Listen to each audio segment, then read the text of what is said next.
آج ہم بات کریں گے سورہ فتح کے بارے میں۔ جی سورہ فتح یہ اس کا تدوینی اعتبار سے 48واں نمبر، نزول کے اعتبار سے 26واں نمبر۔ اللہ تبارک و تعالیٰ وحی کے ذریعے سے ہی نبی کریم صلی اللہ علیہ وسلم کو بتلاتے تھے کہ اس صورت کو وہاں رکھو، اس کو یہاں رکھو، اس لیے وہ چھپنے میں ترتیب الگ ہے اور نازل ہونے میں الگ ہے۔ جی تو یہ ہے، اور یہ مدنی صورت ہے، یعنی ہجرت مدینہ کے بعد نازل ہوئی، اور اس صورت کے اندر جو ہے یہ صلح اعظم کا ذکر ہے۔ صلح اعظم ایک ایسی صلح سرکار دو عالم صلی اللہ علیہ وسلم نے کی ہے، اس صلح کی برکات ایسی ہوئیں کہ اس کے بعد فتوحات کے دروازے پیغمبر اسلام اور اسلام کے لیے کھل گئے۔ کہیں فتح خیبر ہو رہا ہے، کہیں فتح مکہ ہو رہا ہے، کہیں دیگر چھوٹی موٹی فتوحات ہو رہی ہیں۔ یہ صلح جو ہے گویا کہ یہ شان اسلام کا زبردست گیٹ وے بنا۔ تو یہ وہ صلح جس کو صلح حدیبیہ کہتے ہیں، وہ یہ کہ نبی کریم صلی اللہ علیہ وسلم نے مدینہ میں رہتے ہوئے خواب دیکھا، اور خواب میں یہی اشارے ملے کہ آپ جو ہے جیسے وہاں مکہ گئے اور وہاں عمرہ کیا ہے، آپ نے حلق کروایا، بال کٹوائے، پورا ایک منظرنامہ دیکھا۔ تو صبح بیدار ہوئے تو آپ نے ارادہ کر لیا کہ ہم جو عمرہ کرنے جائیں گے۔ اچھا، صحابہ کرام رضوان اللہ علیہ مجمعین کو تیار کیا، تقریباً 1500 صحابہ، وہ جو پورا قافلہ آپ جو عمرے کے لیے روانہ ہوئے۔ سبحان اللہ، تاکہ جو خواب دیکھا سچا، ظاہر نبی کا خواب سچا ہوتا ہے۔ حدیبیہ کے مقام پہ جب پہنچی، جو مکہ سے باہر ایک مقام تھا، تو وہاں آپ کی اونٹنی بیٹھ گئی۔ اچھا، اب اونٹنی چونکہ جیسے خود نبی پاک صلی اللہ علیہ وسلم کا ارشاد ہے کہ وہ اللہ کے امر سے چلتی ہے، اللہ کے امر سے بیٹھتی ہے، اونٹنی حدیبیہ کے مقام پہ بیٹھ گئی، آگے چلی نہیں۔ اچھا، آپ نے وہیں پڑاؤ ڈال لیا، سارے وہاں ٹھہر گئے، اور آپ نے جو ہے حضرت عثمان رضی اللہ تعالیٰ عنہ کو اطلاع بھجوائی، ان کو قاضی بنا کے بھیجا کہ کفار مکہ کو یہ کہیں کہ ہم صرف عمرہ کرنے کے لیے آئے ہیں، کیونکہ ان کو اطلاع ہو گئی تھی کہ نبی کریم صلی اللہ علیہ وسلم اتنا بڑا قافلہ لے کے پہنچ گئے، تو انہوں نے سوچا کہ کوئی جنگ کے احوال نہ ہو، انہوں نے بھی تیاری شروع کر دی۔ تو آپ کو یہ خطرہ ہو کہ کہیں یہ نہ ہو کہ غلط فہمی میں حضرت عثمان رضی اللہ تعالیٰ عنہ کو قاضی بنا کے بھیجا کہ ان کو بتائیں کہ بھی ہم صرف عمرہ کرنے آئے، کوئی ہمارا جنگ و جدال کا ارادہ نہیں ہے۔ درست، تو چلے گئے۔ اچھا، جیسے وہاں وہ گئے تو یہ بات مشہور کر دی مکہ والوں نے کہ حضرت عثمان جو ہے وہ شہید کر دیے گئے۔ اب ظاہر قاصد کو قتل کرنا یہ تو خلاف تو اعلان جنگ ہے۔ تو نبی پاک صلی اللہ علیہ وسلم نے اسی حدیبیہ کے مقام پہ صحابہ سے بیعت لی کہ قتل عثمان جو اس کا ہم بدلہ لیں گے اور اپنی جان قربان کر دیں گے، سب بیعت کرو۔ تو اس کو بیعت رضوان کہتے ہیں۔ تو سب صحابہ نے بیعت لی کہ بھئی ہم یا تو لڑیں گے اور یا شہید ہو جائیں گے، لیکن یہ پیچھے نہیں ہٹیں گے۔ اب یہ خبر جب کفار مکہ کو پہنچی تو وہ گھبرا گئے کہ بھئی یہ تو پورے جہاد کے اور قتال کی بیعت کرنے لگے ہیں، یہ نہ ہو کہ نیا جو ولولہ کھڑا ہو جائے۔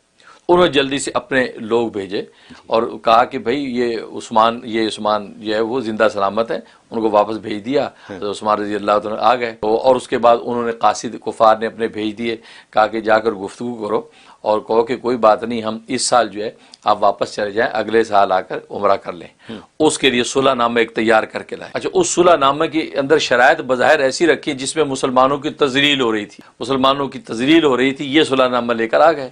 حضرت صلی اللہ علیہ وسلم کے سامنے جیسے وہ صلح نامہ رکھا، آپ نے ایک ہی نظر نبوت ڈالی تو اس کی خامی اور نقائص پہچان گئے اور فرمایا کہ یہ تو ہمارے حق میں ہے۔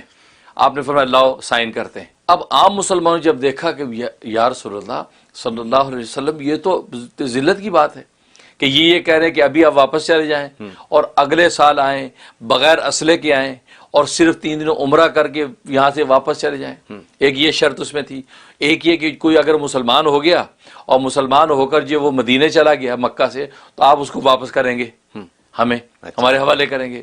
اور اگر جو ہے وہ کوئی مکہ سے مدینہ چلا گیا مسلمان ہو کر، تو وہ جو اس کو واپس کریں گے، اور اگر کوئی مکہ مرتد ہو کر آ گیا اس کو ہم واپس نہیں کریں گے۔ اچھا، اس طرح کی شرائط تو نبی پاک صلی اللہ علیہ وسلم نے قبول کی اور فرمایا کہ 10 سال تک ہماری آپس میں کوئی لڑائی نہیں ہوگی، کوئی جنگ و جدال 10 سال نہیں ہوگا۔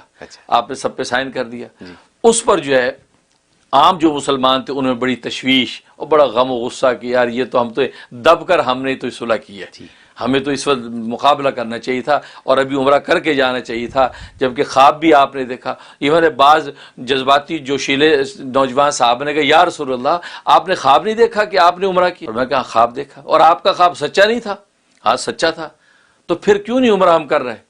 میں کہ یہ تو نہیں تھا اس میں کہ اسی سال کریں گے، سال بھرا تو عمرہ کریں گے اگلے سال ہو، کیونکہ تعبیر کا ظہور اسی سال تو ضروری نہیں ہے، فوری تو نہیں ہے۔ تو اب خاموش ہو گئے۔ تو اس طرح کی باتیں ہوئیں۔ لیکن یہ صلح نامہ جو ہے وہ زبردست کامیابی کا خیمہ بنا. اور اس کے بعد جب یہاں سے فارغ ہو گئے آپ واپس جا رہے تھے تو راستے میں مدینے کے راستے میں تھے تو سورہ فتح نازل ہوئی اور اس میں اللہ نے یہ بشارت دے دی انا فتحنا لک فتحا مبینا، ہم نے آپ کے لیے کھلی فتح کا اعلان کر دیا. یعنی کہ اشارہ کر دیا کہ یہ جو صلح ہوئی ہے بس اب فتوحات کے دروازے آپ کے لیے کھل گئے. اور واقعی اس کا فائدہ کیا ہوا کہ وہ 1500 صحابہ تھے، جب کھلم کھلا جب آپس میں دعوت تبلیغ کا موقع ملا، جنگ و جدال ختم ہو گیا، تو 2 سال کے اندر وہی صحابہ 10,000 پہنچ گئے. 10,000 پہ پہنچ گئے. یعنی کفار مسلمان کیونکہ قربت کا موقع ملا، آپ میں لڑائی بھڑائی ختم ہوگی، پھر صحابہ اپنے اخلاق اور اسلام کے حقائق بیان کرنے کا موقع ملا. اختلاط کے نتیجے میں وہ 2 سال کے اندر 10,000 تعداد پہنچ گئی. یہ رسول پاک کی دور اندیشی تھی کہ بس اوقات بالکل سطحی طور پہ لگتا ہے کہ یار یہ کیا ہوا، لیکن دور اندیشی تھی کہ بھی یہ قریب تو ہوں، یہ جنگ و جدال تو ختم ہو، اب قربت ہوئی تو حقائق کھلے کہ پیغمبر اسلام کے انوار معرفت کیا ہیں. تو اب دیکھا انہوں نے تو مسلمان ادھر انہوں نے یہ کیا کہ 2 سال کے عرصے میں انہوں نے ایک بدعہدی کر دی، مشرکین مکہ نے بدعہدی کر دی اور ان کو ایسی بات کر دی کہ معاہدہ توڑ دیا. اچھا، اب ظاہر ہے کہ جو معاہدہ آپ نے 10 سال کے لیے طے کیا اب آپ دوسرے سال ہی اس کی خلاف ورزی کر رہے ہیں. تو نبی کریم صلی اللہ علیہ وسلم نے لشکر کشی کی اور تیار کیا کہ چلو اب ہم معاہدہ چونکہ توڑا انہوں نے، اب ہمارا کوئی معاہدہ نہیں صلح کا، اب لڑائی ہوگی. اب 8 ہجری کو، یہ 6 ہجری کو صلح نامہ ہوا، 8 ہجری کو آپ جو ہے 10-12 ہزار صحابہ کا لشکر لے کے پہنچے ہیں. تو ایسی دہشت پڑی کفار مکہ پہ وہ بغیر لڑائی کے فتح مکہ ہو گئی. تو یہ مکہ جو ہے 8 کو فتح ہو گیا. اسی کی بشارت اس صورت میں دی گئی تھی کہ ہمیں آپ کے لیے فتح لکھ دی. مطلب یہ 2 سال نہیں گزریں گے کہ آپ یہاں فاتح بن کے آئیں گے، اب ان کے زیر سایہ آپ عمرہ نہیں کریں گے، آپ اپنی شان و عظمت سے کریں گے. تو یہ اس کا نام اسے سورۃ فتح رکھا کیونکہ اسے فتح مبین کا اعلان کیا. اور وہ جو صلح نامہ تھا یہ اس کی بنیاد بنی تھی کہ ایسی صلح عظیم الشان صلح کے اسلام ہمیشہ کے لیے جزیرۃ عرب میں اس کا پرچم بلند ہو. اور پھر اس کی بشارت اس میں یہ دی اللہ تبارک و تعالی نے اس صلح کی برکت سے کہ جس طرح صحابہ نے یہاں نبی کے منشا پہ اپنے منشا کو قربان کر دیا، باوجود اس کے کہ ان کے جذبات کچھ اور تھے، لیکن نبی کے اس کے اوپر انہوں نے صلح کو تسلیم کر لیا. دب کر بھی بھلے بظاہر معلوم ہوتا ہو لیکن وہ انہوں نے تسلیم کیا، اپنی جانوں کی قربانی دینے کے لیے تیار ہو گئے تھے. تو اس کی بشارت یہ دی کہ بعد میں آنے والی امت قیامت تک اگر صحابہ کی اسی پیٹرن کے اوپر ایمان عمل صالح کی بنیاد پر کھڑی ہو جائے گی، ہم اسی طریقے سے ان کو فتح عالم عطا کر دیں گے. یہ اس صورت کے اندر بشارت دے دی کہ مسلمان اگر چاہتا ہے اور اس کا وعدہ کیا، وعد اللہ الذین آمنوا منکم، وعدہ کر لیا اللہ نے اہل ایمان کے لیے اور عمل صالح کرنے والوں کے لیے کہ ہم ان کو پوری دنیا کی سپر پاور بنا دیں گے، شرط یہ کہ صحابہ جیسا جذبہ پیدا کریں. بشارت بھی دی. یہ وہ صورت فتح ہے کہ جس کے اندر یہ حقائق واضح کیے گئے اور اس طریقے سے اللہ تبارک و تعالیٰ نے اس صلح نامہ کے ذریعے سے سارے حقائق اور جو ہے وہ کامیابیاں کھول دی. اس لیے نبی پاک صلی اللہ علیہ وسلم جو ہے کہ اس کے اندر بڑے عجیب و غریب مضامین ہیں، صحابہ کے عجیب شان بیان کی گئی ہے. پھر منافقین جو خوش ہو رہے تھے کہ کیونکہ یہاں وہ ہو نہیں سکا، عمرہ نہیں ہو سکا اور واپس جا رہے ہیں تو منافقین خوش ہو رہے تھے. تو پھر یہ آیات اتری تو منافقین کا ذکر بھی اللہ نے اس میں کیا. فرمایا کہ یہ شیطان صفت انسان بھی ہوتے ہیں جو تمہیں ہدایت سے ہٹا دیتے ہیں، تمہیں خدا کی ذات کے بارے میں وساوس ڈالیں گے، جو خدا کی جو ہے معجزات کے بارے میں وساوس ڈالیں گے، خدا کے انبیاء اکرام کے بارے میں وساوس ڈالیں گے، قرآن کریم کے آیات کے بارے میں وساوس ڈالیں گے اور ایسے جو ہے عقلی خرخشیں اٹھائیں گے کہ تم سوچو کہ ہاں بات تو صحیح ہے یار، سائنس تو یہ کہتی ہے اور قرآن یہ کہتا ہے، سائنس تو یہ کہتی ہے قرآن یہ کہتا ہے. قرآن تو کہتا ہے کہ بارش کا پتہ نہیں چل سکتا کب آئے گی، قرآن تو کہتا ہے کہ لڑکا لڑکی کا پتہ نہیں چلتا کہ حمل میں کیا ہے، سائنس آج بتا دیتی ہے. آج تو میڈیکل سائنس بتا دیتی ہے کہ پیٹ میں لڑکا کہ لڑکی ہے، بارش کب آئے گی. یہ بھئی قرآن تو الگ بات کرتا ہے، سائنس الگ کرتی ہے، اس کا مطلب قرآن کی بات صحیح نہیں ہے. بس یہ وسوسے ڈالتا ہے. اگر کسی اللہ والے کے پاس پہنچ اس سے شبہ دور کر لیا تو کر لیا، اس سوال کا جواب مل گیا، ورنہ اس شبہات کے اندر مبتلا ہو کر وہ ہدایت سے ہٹ جاتا ہے. اس لیے فرمایا تو پہلی صورت میں ہدایت کی دعا کر رہے ہیں اہدنا الصراط المستقیم، اور آخری صورت میں شیطان ابلیس سے پناہ مانگ رہے ہیں اللہ تبارک و تعالیٰ کی. اور سب سے آسان راستہ اللہ بتا رہے ہیں، ہدایت پہ قائم رہنا چاہتے ہو تو تم اللہ تبارک و تعالیٰ کی پناہ میں آ جاؤ. بس سب سے آسان طریقہ. تم اعوذ باللہ من الشیطان الرجیم پڑھ لو، جب یہ کہہ دو گے معاذ اللہ، میں اللہ کی پناہ میں آتا ہوں، تو پھر یوسف علیہ السلام کے لیے بھی اتنا جملہ کہنے سے دروازے کھل جاتے ہیں۔ انہوں نے یہ کہا تھا معاذ اللہ، میں اپنے آپ کو اللہ کی پناہ میں دیتا ہوں، کیونکہ شاید کہ گناہوں نے ہر طرف سے مجھے گھیر لیا ہے، اب بچنے کی کوئی توقع نہیں ہے، اب میں گویا کہ ہار گیا ہوں، اپنے آپ کو چت نہیں گرایا بلکہ فوراً کہا معاذ اللہ، میں اپنے آپ کو اللہ کی پناہ میں دیتا ہوں۔ جیسے اللہ کی پناہ میں دیا، اللہ تبارک و تعالیٰ نے ایسی سبیل پیدا کر دی کہ دروازے کی دوڑتے چلے جاتے ہیں، دروازے کھلتے چلے جاتے ہیں۔ اس سے آسان طریقہ تو پہلی صورت اور آخری صورت کو اگر جوڑ لیں تو پورے کے پورے قرآن کریم کا خلاصہ آپ کو مل جاتا ہے۔ تو ہدایت اتنی اہم چیز ہے کہ جس کے لیے کم و بیش 1,24,000 انبیاء اکرام علیہ السلام بھیجے گئے، اور وہ ہر زمانے میں اپنے جو چاہنے والوں کو اور امتیوں کو یہ کہتے رہے قولوا لا الہ الا اللہ تفلحون، یا قوم اعبدوا اللہ ما لکم من الہ غیرہ، کہ تم اللہ کی عبادت کرو اس لیے کہ اللہ کے سوا تمہارا کوئی معبود نہیں ہے۔ تو ہدایت اتنی اہم چیز، اور جیسے میں نے بتایا کہ ہر زمانے میں نبی آتے رہے، کوئی کسی بستی کے لیے آیا، کوئی کسی شہر کے لیے آیا، کوئی کسی صوبے کے لیے آیا، کوئی کسی ملک کے لیے آیا، یہ سلسلہ چلتا رہا یہاں تک کہ سب سے آخر میں محمد مصطفیٰ احمد مجتبیٰ صلی اللہ علیہ وسلم یہ خاتم الرسل اور خاتم النبیین بن کے آئے۔ وہ کسی ایک شہر بستی کے لیے نہیں، کسی ایک گاؤں اور دیہات کے لیے نہیں، کسی ایک صوبے اور ملک کے لیے نہیں، بلکہ عالمگیر کافۃ للناس، پوری کی پوری انسانیت کے لیے نبی بن کر آئے۔ اور آپ پر نبوت کو ختم کر دیا گیا، گویا کہ نبوت کے جتنے کمالات تھے سارے کے سارے کمالات آپ کی ذات پر ختم کر دیے۔ اب نبوت کا اتنا کمال بھی باقی نہیں رہا تھا کہ اس کمال کو ظاہر کرنے کے لیے کسی نبی کو لانا پڑتا، لہذا آپ پر نبوت کو ختم کر دیا کہ ساری کمالات نبوت جو پہلے نبیوں کو بھی دیے گئے تھے وہ سارے کے سارے اللہ تبارک و تعالی نے آپ کی ذات میں جمع کر دیے، اور پھر ایکسٹرا مزید کمالات اللہ تبارک و تعالی نے آپ کو کی ذات کو عطا کیے۔ اب کوئی ادنا کمال بھی ایسا نہیں ہے کہ جس کو ظاہر کرنے کے لیے نبی کو لانا پڑتا، لہذا آپ کے بعد اب نبوت کی کوئی ضرورت نہیں، اب آپ کی نبوت قیامت کی صبح تک چل رہی ہے، اب کسی نبی کی ضرورت۔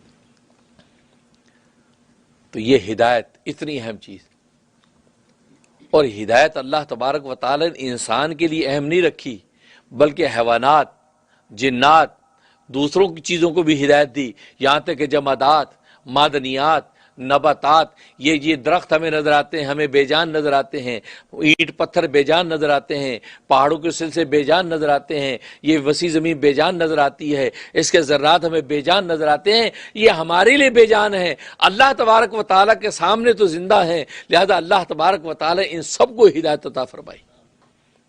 اور خود قرآن کریم میں فرمایا کہ خالق کل شیء ثم ہدی، اللہ تبارک و تعالی نے ہر چیز کو پیدا کیا اور پھر اس چیز کو ہدایت دے دی۔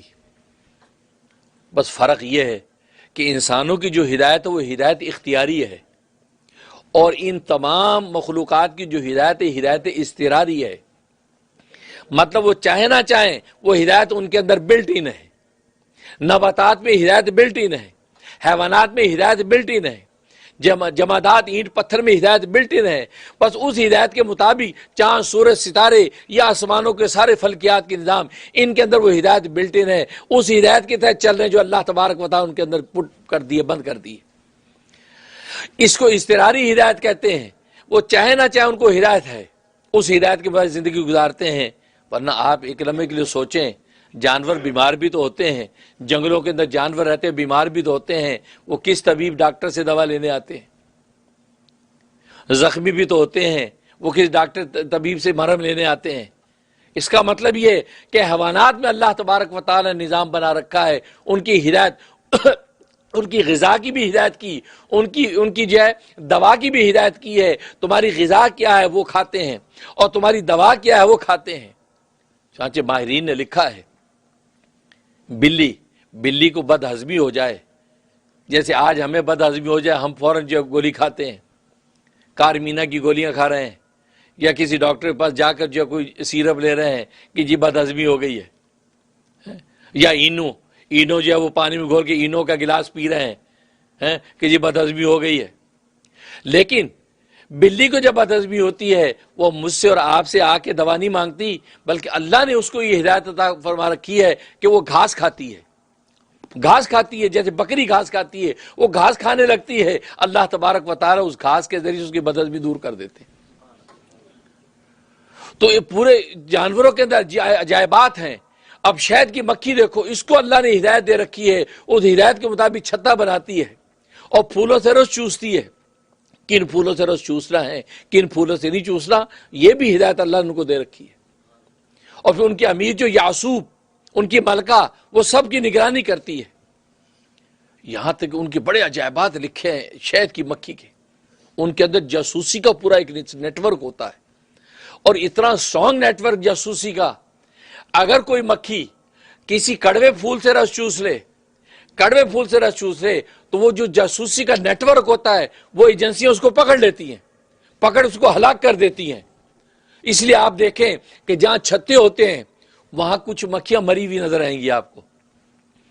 تو ماہرین نے لکھا یہ وہ مکھیاں ہیں جو کسی ایسی جگہ کا رس چوس لیا جو شہد کو خراب کر دے گا، اور وہ ان کا جاسوسی کا نیٹ ورک اتنا، اس مکھی کو گرفتار کر لیا جاتا ہے اور اس کو ہلاک کر دیتے ہیں، لہذا وہ مکھیاں مری ہوئی نظر آئیں گی آپ۔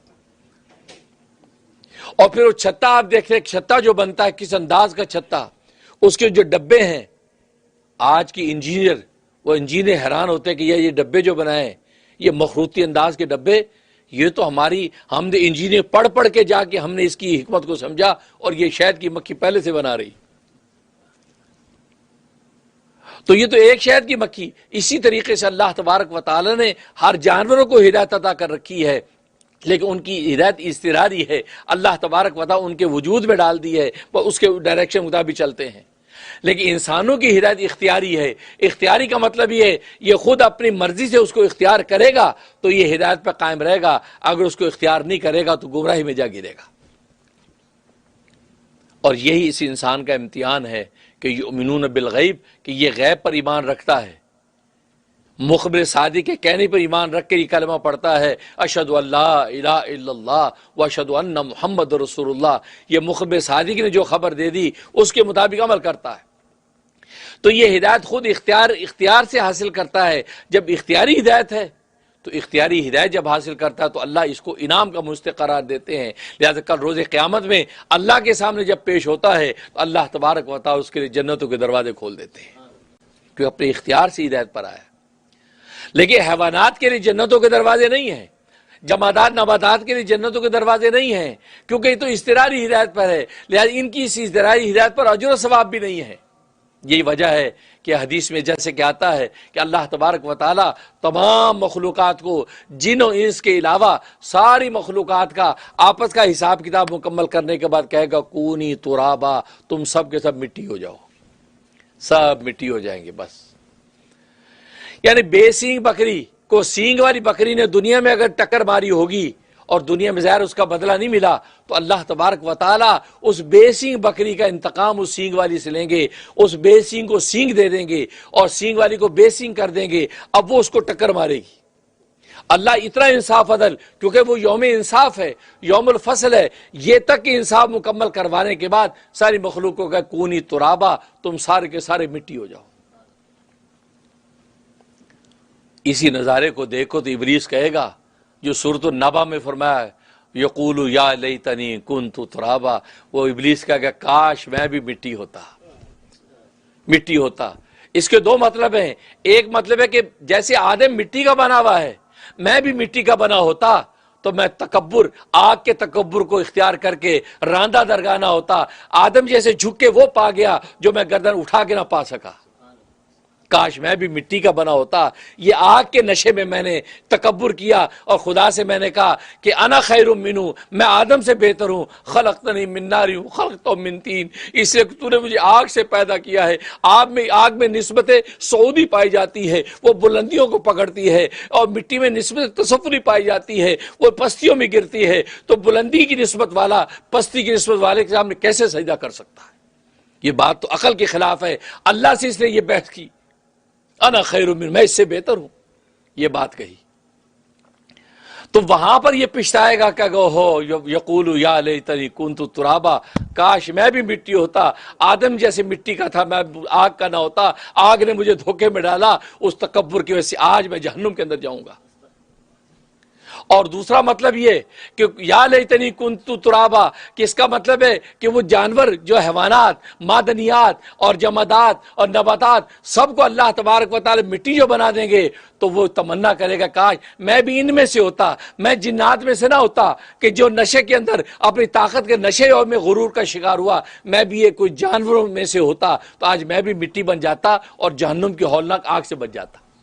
وہ تمنا کرے گا یقول یا لیتنی کنت ترابا، کاش میں بھی مٹی ہوتا۔ دیکھو انسان کو مٹی کا بنا رہی، مٹی کا بنا کے انسان کو گویا کہ اس کا سر فخر سے بلند کر دیا۔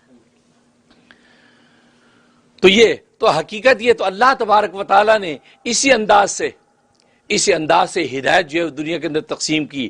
تو جانوروں کو، معدنیات، حیوانات کو جو ہدایت استراری ہے، بلٹ ان ہے، ہماری اختیاری، ہم اپنی اختیار سے ہدایت کا راستہ اختیار کرتے ہیں، ہم اپنی عقل و فہم اور بصیرت کے ساتھ ہم جو حق کا راستہ اختیار کرتے ہیں تو اللہ تبارک و تعالی ہماری اس اقدام پر ہمیں جو اس کا انعام دیتے ہیں، دنیا کے اندر اللہ تبارک و تعالی جنت کا مزہ عطا کر دیتے ہیں زندگی کا، اور آخرت میں اللہ تبارک و تعالی جنتی عطا کر دیتے ہیں۔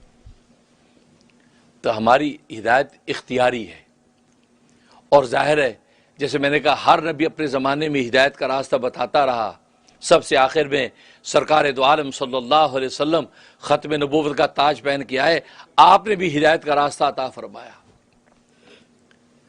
اور ہدایت کے لیے جو نبی دین لے کے آئے، دین سارے نبیوں کا ایک ہی تھا، آدم علیہ السلام سے لے کے سرکار دو عالم صلی اللہ علیہ وسلم تک دین ایک ہی ہے، دین الہی ایک ہی ہے سب کا۔ وہ کیا؟ توحید، رسالت، عقیدہ، معاد، یعنی مرنے کے بعد کی زندگی، یہ دین کا خلاصہ تھا جو سارے نبی اپنی امتوں کو دیتے رہے۔ تو دین سب کا ایک تھا، لیکن لباس شریعت مختلف تھا، لباس شریعت مختلف تھا۔ آدم علیہ السلام کی شریعت الگ تھی، ابراہیم خلیل اللہ کی الگ تھی، یعقوب نبی اللہ کی الگ تھی، یوسف حسین اللہ کی الگ تھی، موسیٰ کلیم اللہ کی الگ تھی، عیسیٰ روح اللہ کی الگ تھی، یعنی ہر نبی کی شریعتیں الگ الگ ہیں، لیکن دین جو ہے وہ واحد ہے، ایک ہے۔ جہاں سرکار دو عالم صلی اللہ علیہ وسلم کی شریعت الگ ہے موسیٰ علیہ السلام کی شریعت سے، عیسیٰ علیہ السلام کی شریعت سے، تبھی نبی کریم صلی اللہ علیہ وسلم فرماتے ہیں ہم انبیاء کی جماعت اللاتی بھائی ہیں۔ اللاتی بھائی کا مطلب یہ ہے کہ جس کو باپ شریک بھائی کہتے ہیں، جس کا باپ ایک ہو اس کو کہتے ہیں اللاتی بہن بھائی۔ ایک اخیافی ہوتے ہیں جو ماں شریک ہوتے ہیں، ماں ایک ہے باپ الگ ہیں۔ تو فرمایا کہ ہم انبیاء جو ہیں ہم آپس میں اللاتی بھائی ہیں۔ اللاتی بھائی ہونے کا مطلب یہ ہے ہم سب کا باپ ایک ہے، باپ ایک ہونے کا مطلب ہے کہ ہم سب کا دین ایک ہے، دین ہم سب کا ایک ہے، لیکن ہماری شریعتیں الگ الگ ہیں، لباس شریعت الگ ہے۔ اس کی مثال آپ یوں سمجھیں، یہ بدن، انسان کا بدن، یہ بمنزلہ دین کے سمجھے، دین ہے۔ جو 60 سال پہلے بچہ پیدا ہوا، 60 سال کے بعد وہی بدن ہے نا جو بڑا ہو گیا بدن، لیکن اس کے لباس بدلتے رہتے ہیں۔ بچپن میں اس کا لباس الگ تھا، اس کے اپنے تقاضے کے مطابق، لڑکپن میں لباس اس کا الگ ہو گیا، جوانی میں اس کا لباس الگ، ادھیڑ پن میں اس کا لباس الگ، بڑھاپے میں لباس الگ۔ تو دیکھو لباس اس بدن کے بدلتے جا رہے ہیں، لیکن بدن نہیں بدلا، بدن وہی ہے جو 60 سال پہلے پیدا ہوا تھا۔ ہاں اس کی گروتھ ہو رہی ہے، نشو نما ہو رہی ہے، بدن وہی ہے، لیکن اس کے اوپر کا لباس موسم کے تقاضے، حالات کے تقاضے مطابق بدل رہا ہے۔ بالکل اسی طریقے سے نبی کریم صلی اللہ علیہ وسلم یہ فرمانا چاہتے ہیں دین تو ایک ہی دیا اللہ تبارک و تعالی نے، تو آدم علیہ السلام سے لے کے مجھ تک جو ایک دین ہے، جو حالات زمانہ کے اعتبار سے اس کا لباس شریعت بدلتا رہا۔ آدم کے زمانے میں شریعت کے لباس الگ تھا، نوح کے زمانے میں الگ تھا، ابراہیم کے زمانے میں الگ تھا، موسیٰ کے زمانے میں الگ تھا، تو لباس بدلتے رہے۔ فرمایا میرا جب زمانہ آیا تو میرے زمانے کا لباس شریعت الگ ہے، اور فرمایا کہ میرے زمانے کا لباس شریعت سب سے ہلکا پھلکا ہے، سب سے آسان ہے۔ الدین یسر، فرمایا میرے کیوں؟ فرمایا کہ میرا زمانہ گویا کہ بڑھاپے کا زمانہ ہے، اور بڑھاپے کے زمانے میں آپ جانتے ہیں بوڑھا آدمی وہ کہتے یار ایک لنگی دے دو، بس ایک جانگیا کافی ہے، یہ بھاری بھاری کوٹ مجھ سے نہیں پہنے جاتے، بڑی میں گھر میں لنگی پہن کے پھر رہے ہیں، بس یار ہلکا سا کرتا پہن لیا ہے۔ لیکن جوانی میں آپ بھاری بھاری جیکٹیں چمڑے کی پہن رہے ہیں، جین کی پینٹیں بھاری بھاری پہن رہے ہیں کیونکہ قوی ہیں۔ تو دین جب جوان ہے تو لباس شریعت بھی بھاری ہے، موسیٰ علیہ السلام کے زمانے میں دین جوان تھا، قوی تھا، تو نتیجہ یہ کہ لباس شریعت سخت، اتنا سخت کہ اگر کوئی رات کے اندھیرے میں زنا کر لیتا تو صبح اس کے دروازے پہ لکھا ہوتا تھا اس نے رات کو زنا کیا ہے۔ اب بتاؤ کہاں جائے گا؟ اگر کسی نے چوری کر لی، یہاں تک فرمایا کہ اگر بدن کے اوپر نجاست لگ گئی، کپڑے پہ لگ گئی نجاست، تو کپڑا دھونے سے پاک نہیں ہوتا، اتنا حصہ آپ کو کاٹ کے پھینکنا ہے یا آگ میں جلا دینا ہے۔ اگر آپ کو زکوٰۃ دینی ہے تو زکوٰۃ اپنے غریبوں میں تقسیم نہیں ہوتی، بلکہ زکوٰۃ کو پہاڑی کے اوپر جا کے رکھ دو، آسمان سے آگ آ کر اگر اس کو جلا دے اس کا مطلب تمہاری زکوٰۃ قبول ہو گئی۔ اگر آسمان سے آگے نہیں جلایا تو ساری معاشرے کے اندر رسوا ہو گیا کہ تیری نیت میں خرابی ہے، تیرے مال کے اندر کوئی خرابی ہے، اللہ نے قبول نہیں کیا۔ تو دیکھو آج ہم پر کتنی ستاری، ہم زکاتیں دے دیتے ہیں، اجی زکات دے دیجیے، زکات دے دی، صدقہ دے دیا۔ اللہ نے ستاری کے پردے میں رکھا، یہ راز اس کل کھولیں گے کہ تو نے کس نیت سے دیا تھا، لہذا ہمارے پاس اس کا اجر نہیں ہے۔ دنیا میں اللہ نے ستاری، لیکن اس وقت موسیٰ علیہ السلام کی شریعت چونکہ جوانی کی شریعت ہے، احکام سخت ہیں، احکام سخت ہیں۔ بالکل اسی طریقے سے تو بڑھاپا فرمایا کہ نبی کا زمانہ جب آئی گویا کہ بڑھاپے کا زمانہ ہے، یہ انسانیت کا بڑھاپے کا زمانہ ہے، اب اس کے بعد مزید انسانی کے جینے کا راستہ نہیں ہے۔ خود نبی نے فرما دیا انا والصادق ہاتین، میں اور قیامت یوں دو انگلیوں کی طرح قریب قریب ہیں۔ اب یہ دو انگلیاں آپ یوں جوڑیں تو درمیان میں معمولی سے دراڑ ہی آپ کو نظر آتی ہے تھوڑی سی، بس اتنی قریب قیامت ہے، میرے بعد اب قیامت کے علاوہ اور کوئی راستہ نہیں ہے۔ پہلے نبیوں میں ہر نبی کے بعد نبی آتا رہا، لیکن یہاں فرمایا قیامت ہی قیامت، اب کچھ نہیں ہے۔ تو گویا کہ یہ انسانیت کے بڑھاپے کا زمانہ ہے، اور بڑھاپے میں نے جیسے بتایا کہ انسان فطری طور پر ہلکا پھلکا لباس چاہتا ہے، بھاری بھاری پگڑیاں بھی نہیں پہنی جاتی، ہلکی سی ٹوپی چاہتا ہے، ہلکی سی ٹوپی دے دو یار۔ بال بھی نہیں رکھنا چاہتا بلکہ ٹینڈی کرا کے رکھتا ہے کہ بال مجھ سے نہیں سنبھلتے، ٹینڈ کرا دو، یہ ہوتا ہے نا۔ تو فرمایا کہ میری یہ شریعت ہلکی پھلکی شریعت ہے، اتنی ہلکی پھلکی شریعت، اللہ اکبر، کہ اللہ تبارک و تعالیٰ نے کہا کہ اپنی زکاتیں اپنے غریبوں میں ہی بانٹ دو، غریبوں میں ہی بانٹ دو۔ اور روزے میں صرف کھانے پینے سے منع کر دیا، خواہشات سے روک دیا، لیکن پہلے تو روزہ اتنا سخت تھا کہ بولنے کی بھی اجازت نہیں ہے، آپ کو بولنا بھی نہیں ہے، اگر بول لیا تو بھی روزہ ختم، کھانا پینا تو دور کی بات ہے، بولنے کی بھی اجازت نہیں۔ اور آج ہم روزے میں کتنی بک بک کرتے ہیں، روزے کو مکروہ کر لیں گے فضولیات بک کے، لیکن آپ کو اجازت ہے بولنے کی۔ تو دیکھو ہماری شریعت کتنی نرم، اس لیے حدیث فرمایا ہے کہ یہ دین بہت آسان ہے، بہت آسان ہے، سہل ہے جو یہ شریعت اللہ تبارک و تعالیٰ نے مجھے دی ہے۔ اور فرمایا کہ میری امت کے لیے اتنا سا وقت کہ عصر سے لے کے مغرب تک کا جتنا وقت ہوتا ہے اتنا وقت ہے بس مشقت کا، اور اس کے بعد اس کے لیے جنت کا فیصلے ہیں۔ لیکن یہود کے لیے فجر سے زور تک کا وقت، عیسائیوں کے زور سے جو ہے عصر تک کا وقت زیادہ وقت ہے۔ اس پل کے نبی نے مثال دی کہ ایک مزدور تم نے رکھا، وہ زور فجر سے لے کے زور تک اس نے مزدوری کی، آپ نے اس کو 1 درہم دے دیا۔ دوسرے نے زور سے لے کے عصر تک مزدوری کی، آپ نے اس کو 1 درہم دے دیا۔ اور تیسرے نے عصر سے مغرب تک مزدوری کی، آپ نے اس کو 2 درہم دیے۔ تو فرمایا کیا تم نے پہلے 2 کے ساتھ ظلم کیا؟ کہا کہ نہیں، ظلم نہیں کیا، کیونکہ طے یہی ہوا آپ کا 1 درہم، لہذا فجر سے زور تک 1 درہم طے ہوا، جو طے ہوا وہ آپ نے دے دیا۔ پھر زور سے عصر تک کے وقت میں طے ہوا 1 درہم، آپ نے 1 درہم دے دیا۔ پھر عصر سے لے کے مغرب تک کا جو وقت تھوڑا وقت ہے اس میں آپ نے طے 2 درہم کیا، آپ نے 2 درہم دے دیے۔ فرمایا بس زور سے فجر سے لے کے جو ہے وہ زور تک کی جو مزدور ہے وہ یہود ہیں کہ انہوں نے جو عبادتیں کی ہیں وہ اس کا اجر 1 درہم کے بمنزل اللہ نے دے دیا۔ دوسرے زور سے لے کے عصر تک کے یہ عیسائی ہیں، ان کو اللہ نے ان کے جو ہے اجر 1 درہم کی مقدار دے دیا۔ لیکن میری امت یہ عصر سے مغرب تک کی جو ہے امت مزدور جو ہے یہ میری امت ہے، اللہ نے ان کو تھوڑے وقت میں 2 اجر دے دیا، 2 اجر دے دیا۔ بنی اسرائیل کا عابد 1000 مہینوں تک عبادت کرتا ہے تو اس کو اجر ملتا ہے 84 سال کی عبادت کا، اور میرا امتی 1 رات لیلۃ القدر میں عبادت کر لے گا، اس کو 84 سال کا ثواب مل جائے گا۔ فرمایا دیکھو اس امت پر کتنا رحم، کیونکہ بڑھاپا ہے، اور بڑھاپے میں آپ کو پتہ ہے پینشن بھی چلتی ہے، نرمی چلتی ہے، ترحم چلتا ہے، شفقت چلتی ہے۔ اس امت کے ساتھ اللہ تبارک و تعالی یہ شفقت کرتی ہے، اور تھوڑے وقت میں زیادہ راستے عبور کرتا ہوا اللہ تبارک و تعالی کو قرب پا جاتا ہے۔ تو بالکل اسی طریقے سے اللہ تبارک و تعالی نے سرکار دو عالم صلی اللہ علیہ وسلم کو جو شریعت عطا فرمائی، میں نے بتایا شریعت یہ وہ ہدایت کا راستہ، اور اس شریعت کے ذریعے سے اللہ تبارک و تعالی نے ہمیں اپنا قرب خاص کا راستہ دکھا دیا،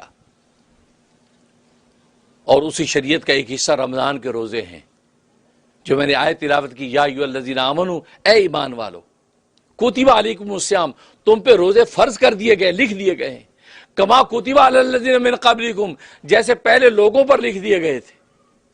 تو کوئی یہ عنوان اللہ تبارک و تعالی جو اختیار کیا، یہ شفیقانہ عنوان ہے، شفقت کا انداز ہے، یہ نیرا خوش قانون نہیں نافذ کر دیا، بلکہ پہلے تو یا ایھا الذین آمنوا کہا، اے ایمان والو، گویا کہ اللہ نے ان کو اپنا مانا، یہ میرے ماننے والے، میرے چاہنے والے ہیں، مجھے پوجنے والے ہیں، ایمان والے ہیں۔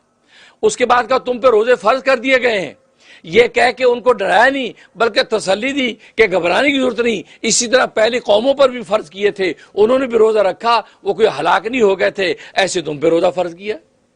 جیسے ایک باپ ہوتا ہے حفیظانہ انداز میں بیٹے کو سمجھاتا ہے، بیٹا یہ کوئی مشکل نہیں ہے، تمہارے بڑے بھائی نے بھی کر دیا تھا، تم بھی ہمت کرو، ہو جائے گا، تو اس کو حوصلہ ہوتا ہے۔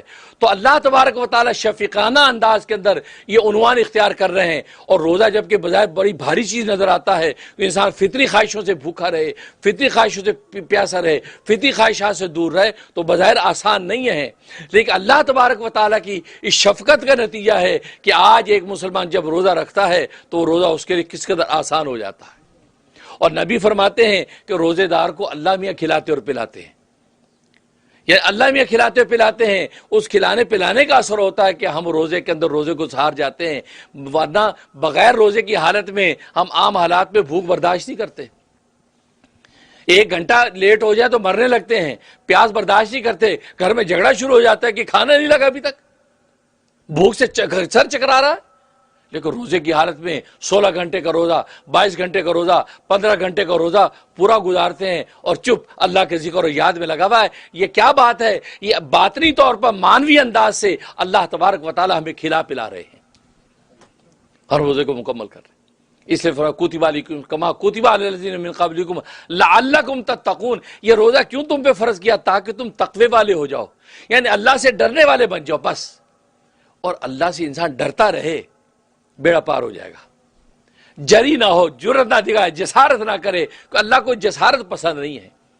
آپ خود بھی، آپ کا نوکر آپ کے سامنے جسارت دکھا تو آپ کو غصہ آئے گا، اور وہ ہم تو اللہ کے نوکر نہیں ہیں، ہم اللہ کے غلام بھی نہیں ہیں بلکہ اللہ کے بندے ہیں۔ غلام بھی آقا کو سجدہ نہیں کرتا، ہم تو اللہ کے بندے ہیں، ہم تو اللہ کے عابد، ہم تو اس کو سجدے بھی کرتے ہیں۔ اتنا گہرا تعلق ہے، اور ہم اللہ کے سامنے سر اٹھائیں، اکڑے نہیں، ڈرتے رہیں۔ اس لیے کہتے ہیں کرتے رہو اور ڈرتے رہو۔ تبھی تو حدیث میں آتا ہے نا کہ آپ جب نماز سے فارغ ہوتے ہیں، السلام علیکم ورحمۃ اللہ، السلام علیکم ورحمۃ اللہ، اللہ اکبر ایک مرتبہ کہہ کے سر پہ ہاتھ رکھ کے 3 مرتبہ استغفر اللہ، استغفر اللہ، استغفر اللہ۔ بھئی استغفار کس گناہ پہ آپ نے پڑھا ہے؟ آپ نے تو جمعے کی نماز پڑھی ہے ماشاءاللہ، اس پہ استغفار کس بات کا؟ اس بات کا، یا اللہ میں ڈرتا ہوں تیرے شایان شان نماز پیش نہیں کر سکا، یا اللہ کوئی کمی کوتاہی رہے گی معاف کر کے اس کو قبول کر لے۔ تو اپنی عبادتوں پر جو امت اپنی عبادتوں پر بھی استغفار کرتی ہوگی، وہ اپنے گناہوں پر نہیں روتی ہوگی۔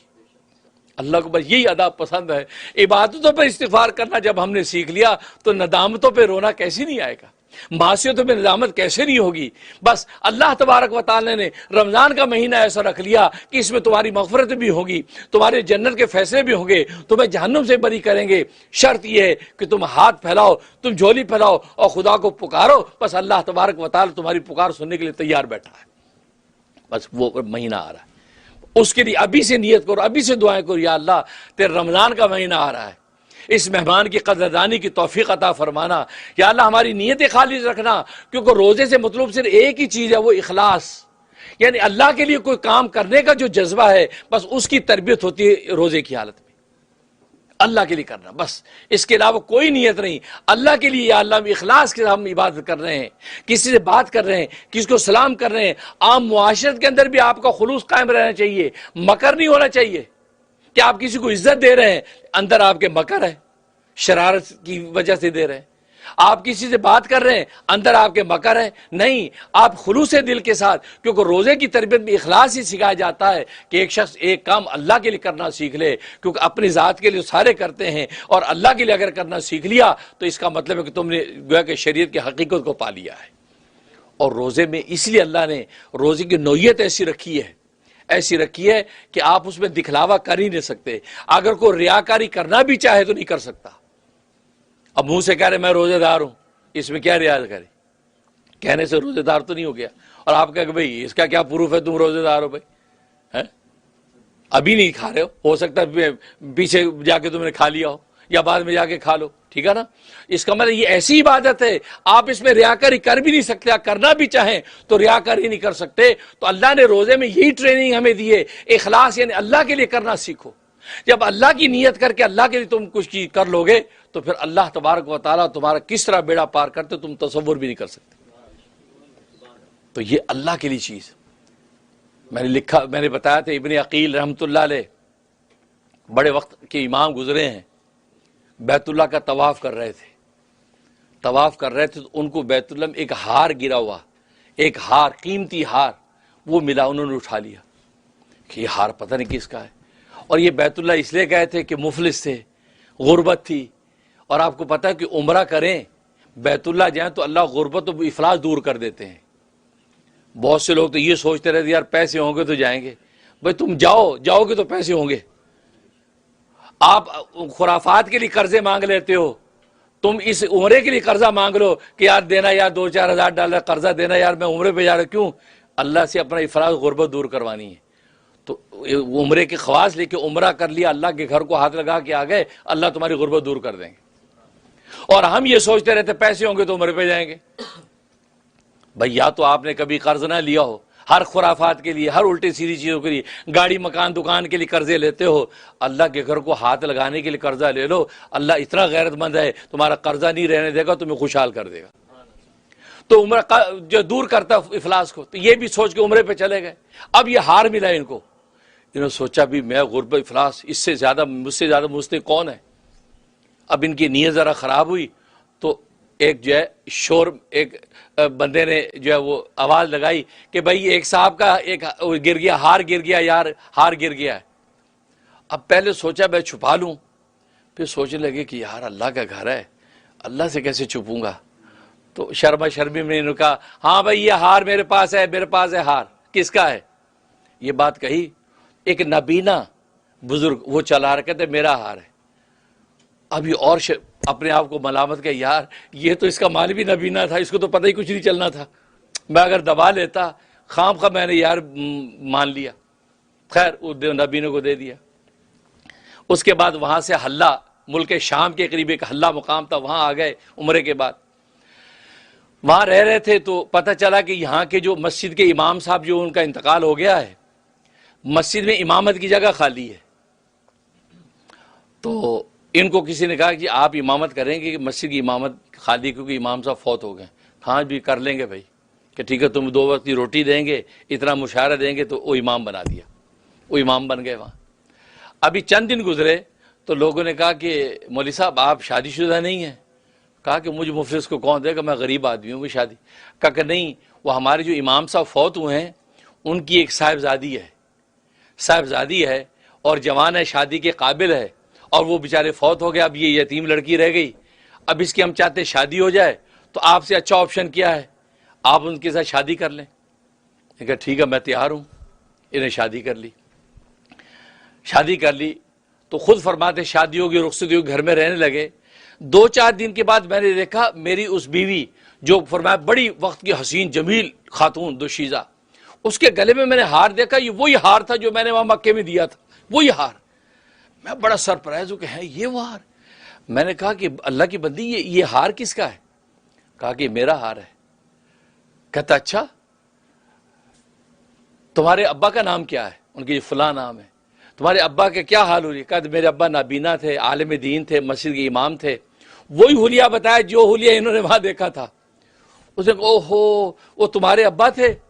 فرمایا کہ یہ ہار جو ہے یہ وہاں مجھے ملا تھا اور میں نے اعلان کیا کس کا ہے، تو وہ جو تمہارے ابا آئے ہوں گے میرا ہار ہے میں نے دے دیا، تو میں دل میں ملامت میں نے کی کہ میں نہ دیتا میرا افلاس دور ہو جاتا، لیکن میں اللہ سے دعا کی یا اللہ میرا افلاس دور کر دے، مجھے گھر بار دے دے، میں نے وہاں دعا کر کے آ گیا۔ تو اس پر وہ لڑکی ہنسی، فرمایا اللہ نے تیری دعا بھی قبول کر لی، میرے ابا کی بھی قبول کر لی۔ وہ کہتا کیسے؟ کہتے اس طرح کہ تو نے دعا کی یا اللہ گھر بھی مل جائے گھر والی بھی مل جائے، اللہ تبارک و تعالیٰ نے تیری دعا قبول کری، گھر بھی ملا گھر والی بھی مل گئی۔ اور میرے ابا نے یہ دعا کی تھی کہ یا اللہ میں وہاں مکے جب گیا تھا تو میرا ہار گر گیا تھا، ایک امانت دار آدمی نے باوجود نبی نہ ہونے کے میرا ہار واپس کر دیا تھا، یا اللہ مجھے ایسا امانت دار داماد عطا فرما دے جسے میں بیٹی کا نکاح کروں۔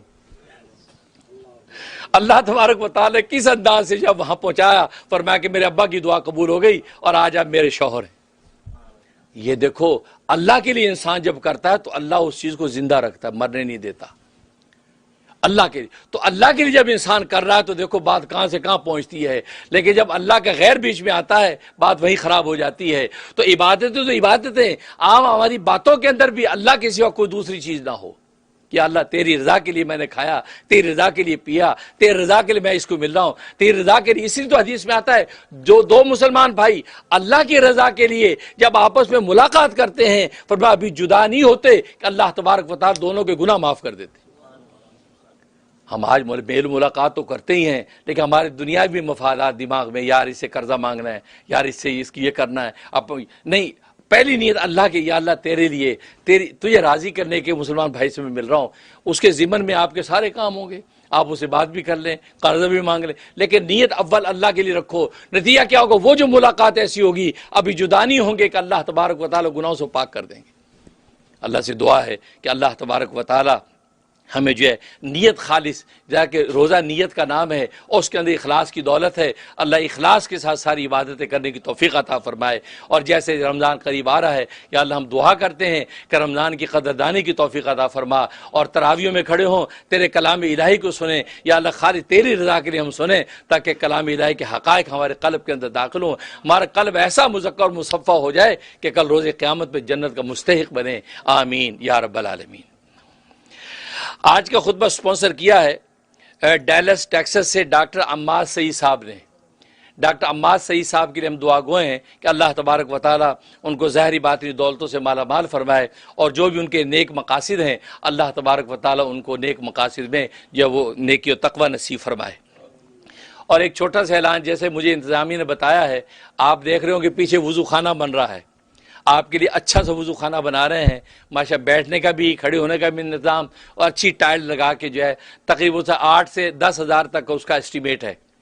تو ماشاءاللہ وہ ہم نے شروع کر دیا ہے، کسی صاحب نے $3000 کی بسم اللہ کر دی اور ہم نے یہ کام شروع کرا دیا ہے۔ تو باقی اللہ تبارک و تعالیٰ اپنے رحم سے پورا کریں گے۔ تو آپ ذرا جمعہ پڑھنے آتے ہیں، عیدین کے لیے آتے ہیں، تو ایک پروقار اچھا وضو خانہ ہم نے ڈیزائن کیا ہے، تو پیچھے کام ہو رہا ہے، تو آپ حضرات خالی ہاتھ نہ جائیں۔ کوئی ایک آدمی پورا کر کے 3000 تو ہو گئے، 5000 دے کے فارغ کرے، سبحان اللہ۔ اور رمضان میں روزے دار بھی آئیں گے، نمازی پورا سال و سال آئیں گے، جب تک یہاں سے وضو ہوتا رہے گا لوگ اپنے آپ کو پاک کریں گے، اللہ تبارک و تعالیٰ آپ کے دلوں کو پاک کریں گے، آپ کے آل اولاد نسلوں کو پاک کر کے اپنی پاک محبت نصیب فرمائیں گے۔ تو اس لیے بھائی یہ وضو خانہ، یہ اپرچونٹی ہم آپ کو دے رہے ہیں، باقی اللہ تبارک و تعالیٰ نے اپنی رحمت سے کر دینا ہے۔ وہ کر ہم چندے وندے مانگنے کے زیادہ شوقین نہیں ہیں، آپ نے دیکھا ہی ہوگا، لیکن یہ کہ ہم اپرچونٹی دے رہے ہیں، آپ ضرور اس کے اندر حصہ ڈالیں۔ جو 5000 جو رہتے ہیں، 3000 ہو گئے، 5000 جو رہتے ہیں وہ پورا کر جائیں، تو انشاءاللہ آپ حضرات کے لیے عظیم صدقہ جاریہ ہوگا۔ اللہ تبارک و تعالیٰ آپ حضرات کو برکت عطا فرمائے۔ آمین یا رب العالمین۔